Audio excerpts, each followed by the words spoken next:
Bonjour et bienvenue dans cette nouvelle vidéo. On est chez Guillaume, au Secret de la Roche, à Dieulefit, dans une boutique de lithothérapie.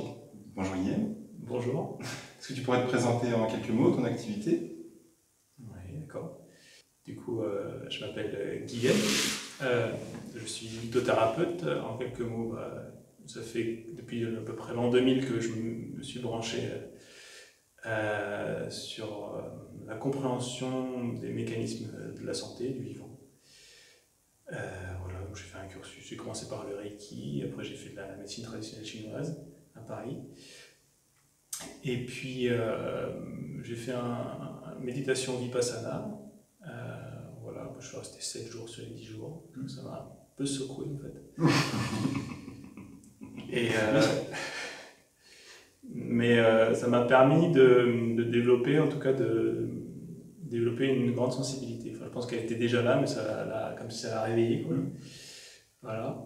Et alors après le Vipassana, ça c'était en 2007. J'ai eu 3 ans un peu chaotiques. Donc il a fallu que je restabilise toute cette ouverture que j'ai vécue pendant ce stage-là.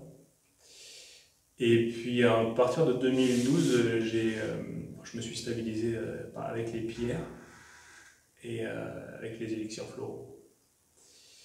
Les fleurs de bac, tout ça? Ouais, c'était fleurs de bac, puis d'autres types d'élixirs floraux, Oui.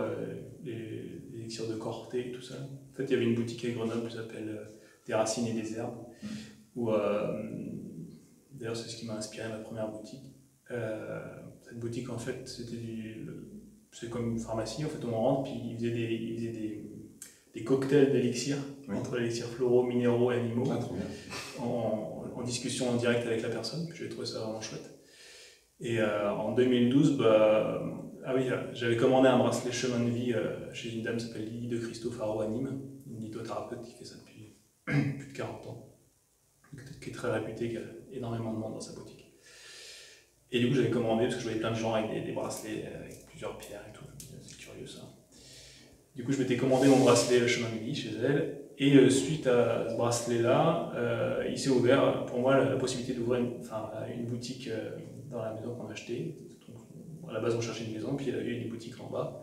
Puis je me suis dit, tiens, j'ai qu'à faire un lieu de thérapie avec les pierres. Parce que les pierres, je trouve ça assez fascinant. Puis je m'étais rendu compte aussi que quand une personne, d'abord, comment j'en suis arrivé là, c'est que je me suis rendu compte que quand je portais une pierre dans la main, ça me faisait un changement dans mon corps énergétique, dans mes sensations. Et puis après, je m'étais rendu compte que quand une personne à côté de moi prenait une pierre dans sa main, je captais la différence chez elle à travers moi, et que c'était très net. Donc une écoute empathique dès que la personne prenait la pierre. Voilà, et ça m'avait surpris. Parce que oui, ça surprend toujours. Hein. Et alors après, je me suis dit, il suffirait que j'ai un plateau comme ça, que je mette mes perles et que je puisse faire bouger les structures énergétiques des gens. Parce qu'en médecine chinoise, j'avais appris l'acupuncture, mais j'ai toujours eu je suis pas très à l'aise avec le fait de fracturer la peau avec l'aiguille. Puis je trouve que les plantes chinoises, c'était pas évident d'en avoir parce que ça vient de Chine, et puis voilà, on mettra avec les plantes locales. Du coup, je me sentais pas dans cet outil-là, même si je trouvais ça très intéressant. Et alors, les pierres, je trouvais ça assez fascinant, parce que on crée à la fois un bijou, en fait, finalement, un bracelet, un ensemble de pierres, et on apporte une transformation pour la personne. Donc ça m'a fasciné. Ça. Alors je sais pas si ça peut s'expliquer, mais comment tu pourrais expliquer la relation qu'il y a entre le caillou et l'être humain? La relation de la pierre, pourquoi en fait ça change quelque chose dans notre corps? Après, moi je suis pas quelqu'un j'ai assez peu étudié l'aspect théorique en fait des choses. J'ai quand même des explications parce que mon cerveau analytique il est quand même là, quoi. Mais je me base principalement en fait sur le ressenti. Donc à la rigueur pour moi il est pas forcément utile de savoir pourquoi ça fonctionne. Oui, parfait, bonne réponse. Après récemment je suis allé voir effectivement que dans les microsima il y avait du cristal à l'intérieur qui avait une résonance entre le minéral et ce cristal. Les microsima c'est un petit peu les architectes du vivant, c'est ce que j'ai compris. Alors il y avait quelques vidéos. Mais moi c'est juste j'observe, je teste de manière empirique, par l'expérience, cette pierre-là ça fait ça. Puis au fur et à mesure ça me fait toute une base de connaissances et d'expérience. Et après, voilà, quand je vais voir quelqu'un, du coup, je vais avoir un aperçu quoi, de qui il est et qu'est-ce qui ressort pour moi le plus évident et qu'est-ce qui demande à être corrigé. Quoi. Oui. Du coup, quand je vais voir ça, je vais utiliser une première pierre. Et suite à cette première pierre, ça va amener une information, ça va faire bouger la structure énergétique, ça va faire ressortir une autre information qui demande à être corrigée, donc une autre clé que l'individu a besoin. Donc je trouve une autre pierre, et puis etc. jusqu'à créer une nouvelle structure, un tuteur de transformation. Et donc c'est des outils très puissants et efficaces pour métamorphoser les gens. Oui, quand on trouve vraiment la bonne pierre au bon moment pour la bonne personne, ça fait vraiment des changements dans la vie. Exactement, bah ouais, c'est une prise de conscience. Et puis moi, ce que j'aime, c'est justement combiner les pierres, d'associer. C'est ce que je préfère faire. Oui, comme un peu les plantes où on mélangerait 2 plantes pour une tisane, là tu mélanges 2 pierres pour la personne. Ça peut équilibrer plusieurs trucs en même temps, et ça équilibre la personne. On pourrait dire comme ça, tout à fait. Qu'est-ce que pour toi une bonne santé naturelle? Une bonne santé naturelle.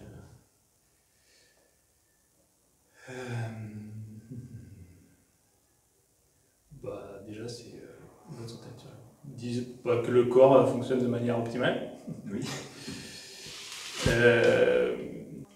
Et comment arriver à ça ou qu'est-ce que en fait c'est être en pleine santé, ça veut dire. Oui, en pleine santé, qu'est-ce qu'on peut faire en fait dans notre vie pour atteindre la pleine santé? Quels sont les outils ou pour être en pleine santé? Pour moi, c'est simplement étant donné que la maladie c'est un signal qui dit là je suis pas tout à fait dans mon axe, ou éventuellement j'ai mangé trop de toxines, c'est à peu près la même chose quoi. Bien sûr. Et simplement si je suis pleinement aligné avec ce que je suis profondément dans mon être et que je le réalise, et dire que je vais être en très bonne santé. Oui, il y a tout qui va bien à partir du moment où on s'écoute, on s'affirme et on fait ce qu'on a à faire, on laisse qui nous sommes s'exprimer en fait. C'est ça, le pourquoi, quelle est ma spécificité, en quoi je suis le meilleur, parce que je pense que chacun d'entre nous est le meilleur dans un truc en particulier. La note personnelle qu'on a dans l'univers. Ouais. C'est ça. Et si on arrive à découvrir déjà cette vibration-là et pouvoir le manifester, après la santé, ça va bien quoi. Ça suit. Ça suit. Des fois c'est un long cheminement quoi. La santé est un état naturel. La maladie est un état naturel aussi, mais la maladie vient nous alerter qu'il faut corriger pour retrouver du coup cet état naturel de pleine santé. Tout à fait. Et après on peut prendre n'importe quel outil en fait. Ça c'est libre à chacun par rapport à son ressenti de prendre n'importe quel outil pour atteindre, retrouver en fait ce niveau-là. Exactement. Il y a plein d'outils. En fait on n'atteint pas la pleine santé, on la retrouve. Oui, on la retrouve. Et d'ailleurs, ce qui est rigolo, c'est que quand les gens ils vont justement retrouver ces états-là, c'est tellement naturel qu'en fait, limite, ils s'en rendent même pas compte. Des fois, c'est naturel d'être bien. Et puis on oublie rapidement qu'on avait mal, on oublie rapidement qu'on était malade, mais très rapidement. Exactement. C'est vraiment quand on a le nez dessus qu'on dit ça va pas. Quand ça revient, en fait, on a oublié des années de souffrance, ça peut s'oublier comme ça. C'est ça. Rapidement. Est-ce que tu pourrais nous parler des élixirs minéraux, des élixirs de pierre à boire? Des élixirs minéraux? Je ne suis pas un grand spécialiste. D'accord. Moi, je peux t'en parler, parce que j'en connais. Est-ce que toi, tu en as déjà fait? Et j'en ai fabriqué un petit peu à un moment donné de temps. Et en fait, moi, ce que j'avais compris, c'est qu'on travaillait sur la mémoire de l'eau, l'agencement moléculaire de l'eau. Et que du coup, on transmet l'information vibratoire, la vibration de la pierre dans de l'eau.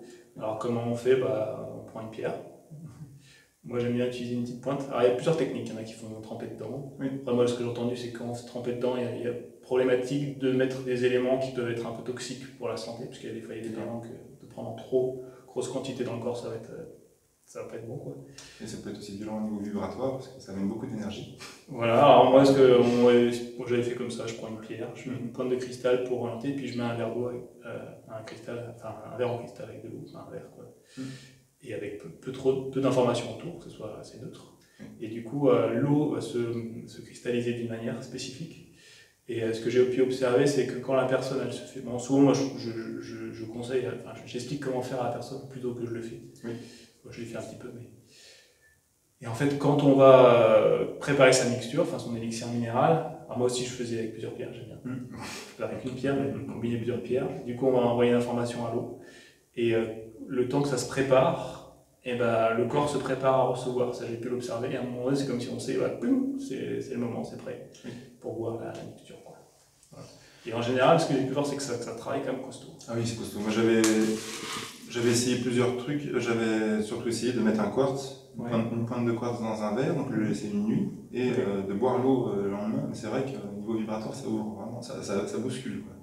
C'est pas anodin. C'est marrant d'expérimenter, d'essayer comme ça. Bien sûr, bien sûr. Après, parfois, il y en a besoin. Mais des fois, notre cerveau, enfin notre mental raisonnant, lui, veut toujours une explication scientifique, mais dans ce domaine-là, ce que j'aime bien, c'est qu'il y a très peu d'informations scientifiques là-dessus. Du coup, il faut s'abandonner et écouter son intuition et écouter son ressenti. Ouais, tout à fait. Moi, j'aime bien, effectivement. J'ai pas tant besoin d'explications scientifiques. Après, j'aime bien, du coup, comprendre ce qui se passe quand même et de pouvoir l'expliquer à la personne. Et j'ai pu remarquer que s'il y a un message à délivrer à la personne, le verbe il sort de manière spontanée et naturelle, et la clé elle se transmet parfaitement à la personne selon à qui on parle. Des fois, il y a des gens où je ne trouve pas mes mots. J'arrive pas. Et des fois, ça coule. Ça coule. Oui, c'est un peu pareil. Ça s'adapte. Que signifie pour toi être libre et heureux? Être libre et heureux. Bah, je pense que c'est un petit peu la même chose que finalement la première réponse. Hein. C'est que la pleine santé? Bah, non, mais finalement, pour moi, c'est la même réponse, c'est être soi et vivre de qui on est.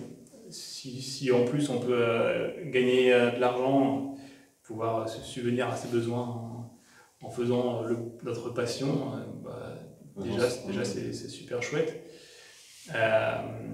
Après, des fois il ne suffit pas d'être épanoui professionnellement pour être totalement épanoui, il faut aussi un équilibre dans son foyer, dans le foyer, mais ça raconte aussi quelque chose, c'est comment moi je me sens dans mon foyer, quoi, en résonance avec les gens, et puis voilà, trouver l'alchimie avec la personne, avant qu'on aime vivre seul, mais je ne suis pas certain que l'humain, bon, il y a peut-être un peu de tout, mais en tout cas, moi j'ai besoin d'être avec quelqu'un. Avec ma copine, c'est super, mais c'est une belle harmonie qui s'établisse. Dans un lieu de vie, après d'avoir un endroit où on est bien, quoi, aussi, la maison, le foyer, qu'on se sente bien dans sa maison, ça c'est super important. Alors, ce que j'ai observé, c'est comment la maison fonctionne aussi. Comment l'endroit pour faire la cuisine, l'endroit pour se laver, si les objets sont bien à leur place, s'ils sont bien ordonnés, si c'est efficace, si ça circule bien, ça va vraiment participer à faire qu'on est heureux, quoi. Et puis c'est sûr qu'après d'être dans la nature, je pense qu'on est profondément fait pour vivre dans la nature, et la nature, c'est vivre en symbiose avec les éléments naturels, et puis vivre en symbiose avec les gens qu'on croise. C'est ça, c'est une harmonie, quoi, une harmonie. Je suis à ma place, à ma juste place entre ciel et terre, c'est les Chinois qui parlent de ça. Et d'être en harmonie avec mon environnement, quoi. C'est-à-dire que en moi-même c'est harmonieux, et de moi avec mon environnement c'est harmonieux. Donc ça circule. Il y a ce donner et recevoir aussi. C'est fluide. C'est fluide. Donner et recevoir, quoi. Je donne, je reçois. Je sais recevoir, je sais donner. Parfois il y a des personnes qui ont du mal à recevoir, par exemple, ou du mal à donner. Et du coup, ça crée des obstacles, et ça renferme les gens un petit peu dans leur bulle, quoi. Ça crée des tensions. C'est ça, ouais. Mais ça, c'est toute une recherche. Oui. La découverte de soi, la connaissance de soi. Magnifique. Merci. Si j'ai quelque chose à rajouter. De venir dans la boutique. Non, De venir dans la boutique. Non, c'est vrai que c'est une réflexion par rapport à un petit peu ce que je me suis questionné justement par rapport à votre contact aussi. C'est moi j'aime bien quand même l'idée de rendre les gens autonomes, qu'ils soient vraiment autonomes dans leur pratique. Et c'est vrai que quand ils viennent me voir, pour que je les aide, du coup, comment dire, je les aide pas, enfin si, dans un sens. Je dirais quelque chose sur lequel j'ai envie de réfléchir, c'est que quand je vais faire un bracelet ou quand je vais faire un soin, la personne effectivement elle vient me voir et je vais l'accompagner à ce moment-là pour l'aider. C'est comme si je lui donne un coup de pouce pour se retrouver dans son axe ou quoi. Après, ouais, j'ai à cœur que les personnes développent l'autonomie, quoi. Mais bon, après, si et l'idée de faire des stages, annuler des stages par rapport au chant, parce que le chant est une pratique assez spontanée en fait. Et puis même aussi des stages par rapport au ressenti, j'anime des stages, j'appelle ça le déploiement du guérisseur intérieur. Et bon, en fait, la faculté de guérison, en fait, c'est l'expression du guérisseur intérieur, l'archétype du guérisseur. Et puis ce guérisseur-là, en fait, il est chez tout le monde, quoi. Simplement le contacter et s'entraîner à l'exprimer. Donc en gros, se réapproprier ce pouvoir de guérison et moins le chercher du coup à l'extérieur. Donc c'est un peu tout à fait dans votre démarche, quoi. Oui, de rendre les gens autonomes, de plus aller voir quelqu'un en mode je décharge mon pouvoir à l'extérieur, c'est lui qui va faire, mais de prendre conscience à l'intérieur de comment ça se passe et d'agir. Mais bien sûr qu'il y aura toujours besoin des autres, puisqu'on ne s'est pas incarné seul sur Terre, donc on s'est incarné à plein, donc on a besoin des autres. Et j'ai l'habitude de dire que tout est une thérapie dans la vie, en fait. Une rencontre, ça va être quelque chose de retour à soi, dans tous les cas. Et quelqu'un qui va nous énerver dans la rue, c'est en train de se faire. C'est quelque chose qui est en train d'agir. Donc si vous voulez juste acquérir la pleine santé, il y a un petit exercice que j'aime bien faire, c'est de se poser en ville, à une terrasse de café où il y a vraiment beaucoup de monde. Tout seul, et juste de boire un café, une tisane, enfin ce que vous voulez, et juste d'observer 1 heure ce qui se passe dans la foule. Et là, vous allez avoir un miroir de vous-même, vous allez voir des trucs impressionnants. Je fais plusieurs fois l'exercice, il y a des gens qui se sont battus, après on met en lumière, après il y a des gens, ils passent, ils ne nous connaissent pas, ils nous font un grand sourire, on ne sait pas pourquoi. Il y a tout un truc qui se passe, de prendre le temps, à chaque fois d'être conscient dans une ou plusieurs situations. Je n'ai jamais fait vraiment comme ça, mais des fois quand tu observes, effectivement, il y a beaucoup de miroirs, de signes, quoi.